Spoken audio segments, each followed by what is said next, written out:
Assalamualaikum warahmatullahi wabarakatuh teman-teman. Bersama lagi di channel Bicara Numerasi. Nah, pagi ini saya akan berbagi tentang bentuk asesmen literasi di sekolah dasar.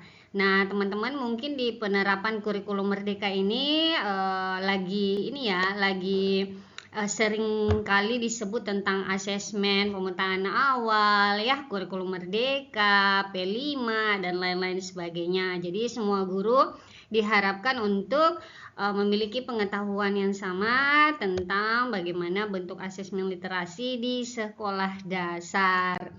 Nah, pertama-tama yang harus kita ketahui apa itu ya literasi. Pasti teman-teman selalu mendengar definisi tentang literasi adalah kemampuan seseorang dalam memecahkan masalah dalam kehidupan sehari-hari yang berkaitan dengan keterampilan membaca, menulis, berbicara, mendengar, dan menyimak. Bagaimana menggunakan keterampilan-keterampilan tersebut dalam memutuskan sebuah permasalahan yang bermanfaat untuk orang-orang di sekitarnya. Nah, bagaimana definisi literasi itu tidak hanya dimiliki oleh guru, tapi bisa dimiliki juga oleh para peserta didik atau siswa-siswa kita di kelas. Nah, keterampilan ini memang harus kita latih sejak dini, mulai dari PAUD, TK, kelas 1 dan seterusnya. Oke, nah sekarang numerasi. Kalau tadi kan kita bahas tentang literasi, sekarang numerasi. Numerasi itu boleh dikatakan seperangkat pengetahuan ya, seperangkat pengetahuan matematika berkenaan dengan konsep, penerapan dalam kehidupan sehari-hari. Tujuannya sama dengan literasi tadi, yaitu memecahkan masalah dalam kehidupan sehari-hari atau di kehidupan sekitar kita ya teman-teman. Jadi intinya definisi keterampilan literasi dan numerasi bagaimana menggunakan pengetahuan membaca, menulis, berhitung ya dalam kehidupan sehari-hari sehingga mampu menerapkan, mampu memecahkan persoalan kita yang berkenaan dengan konteks di sekitar kita sendiri. Nah, lalu apa saja ya asesmen yang harus kita ketahui di kurikulum Merdeka ini? Yang tentu ada dibedakan menjadi dua ya, asesmen kognitif dan asesmen non kognitif.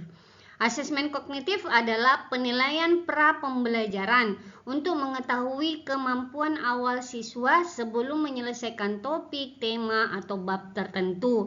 Ada juga yang mengartikan bahwa asesmen kognitif ini dapat dijadikan sebagai start untuk setiap siswa dalam proses pembelajaran. Tentu misalnya di kelas saya sendiri, saya memiliki 33 siswa di kelas 2. Ketika saya memberikan asesmen awal pembelajaran, saya setelah memeriksa hasilnya, saya akhirnya tahu bahwa siswa saya menguasai topik ini, siswa A menguasai topik ini, siswa B kurang menguasai, dan siswa C harus dijelaskan lagi secara detail satu persatu seperti itu misalnya. Jadi asesmen kognitif ini lebih berfungsi untuk mengetahui kemampuan atau start belajar siswa ya. Jadi memang dengan diterapkannya asesmen pra pembelajaran ini mampu mengantarkan kita ke proses pembelajaran berdiferensiasi akhirnya di kelas ya.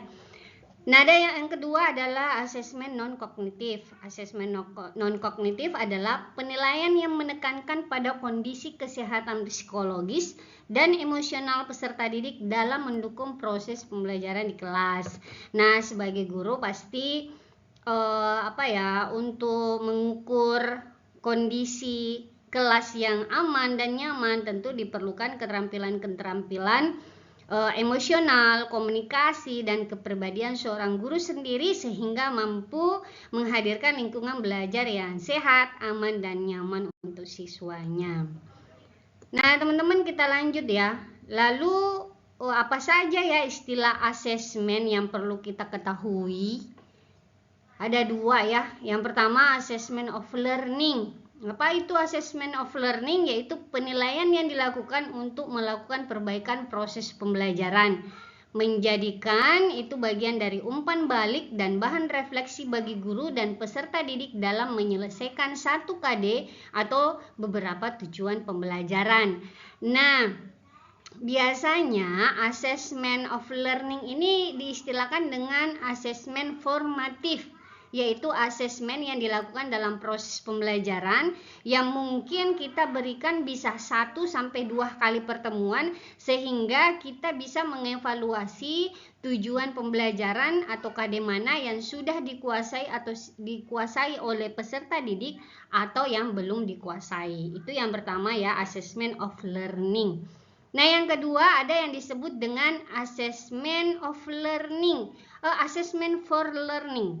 Apa sih penilaian yang dilakukan pada assessment for learning? Adalah penilaian yang dilakukan untuk mengukur sejauh mana hasil capaian belajar peserta didik pada periode tertentu. Jadi misalnya kita sudah memberikan topik atau matematika misalnya bab 1 tentang bangun ruang ya atau pengelolaan data. Di akhir pertemuan, di akhir bab kita memberikan tes sumatif apakah siswa kita mampu mencapai kompetensi dasar yang sudah kita pelajari di 1 bulan terakhir itu yang disebut dengan asesmen sumatif. Boleh juga diartikan sebagai asesmen di akhir semester ya. Jadi fungsi dari asesmen sumatif adalah untuk mengukur sejauh mana hasil capaian peserta didik dalam periode tertentu. Oke ya teman-teman, seperti itu. Nah, kita kembali lagi ke apa saja sih komponen proses berliterasi di sekolah dasar. Saya kembali ingatkan teman-teman ya bahwa dalam proses pembelajaran itu tentu ada berbagai konten ya, ada berbagai konten atau jenis teks, ada juga tingkat kognitif yang harus diketahui oleh siswa atau diketahui oleh siswa mulai dari C1 sampai dengan C6. Ada juga konteks personal, sosial, budaya, dan saintifik. Jadi komponen-komponen inilah yang menjadi dasar dalam proses pembelajaran di kelas, khususnya dalam proses berliterasi siswa kita di kelas. Yang pertama ya, saya sebutkan ulang konten, tingkat kognitif, dan konteks. Nah, teks formatif, apa sih teks informasi ya? Jadi ketika kita bicara konten dalam proses berliterasi itu ada 2 ya. Kalau kita bicara konten, yang pertama teks informasi dan yang kedua adalah teks fiksi.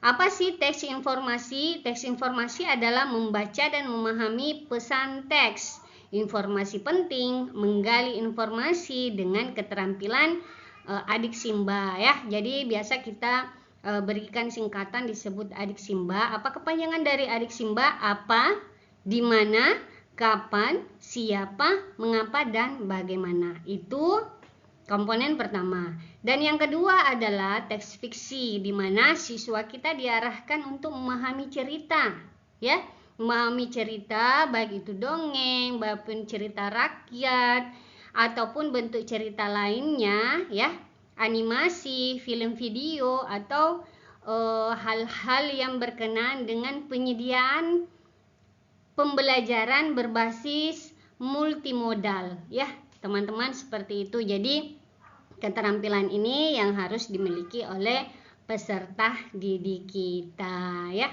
Jadi mungkin teman-teman penjelasan pagi ini sampai di sini dulu ya. Insya Allah di video berikutnya kita lanjut di pembahasan yang lebih dalam. Terima kasih. Assalamualaikum warahmatullahi wabarakatuh. Tetap bicara numerasi. Jangan lupa subscribe dan like-nya ya. Oke.